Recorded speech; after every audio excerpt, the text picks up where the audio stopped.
ఉంటే దేవుడు వారికి మేలు చేస్తాడు. ఇదే నిర్గమాకాండం దగ్గర ఆ వాతావరణాన్ని మనం గమనిస్తాం. ఎవరికి మేలు చేశాడు అక్కడ? మంత్రసానులకు అనే పదం మనం గమనిస్తాం. కానీ చదువుదామా వచనం 18 మొదటి అధ్యాయంలోనే 18వ వచనం. ఐగుప్తు రాజు ఆ మంత్రసానులు పిలిపించి మీరెందుకు ఇలాగ చేశారు? నేను కదా చదవట్లేదు.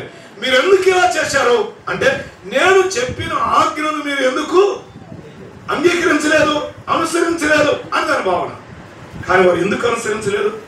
వారికి రాజు ఆజ్ఞను అనుసరించడం కంటే దేవుని ఆజ్ఞను అనుసరించే మనసు ఉంది. అందుకే వారికి మేలు చేశాడు. అది మంత్రసాల దగ్గర మనం గమనించే వాతావరణం.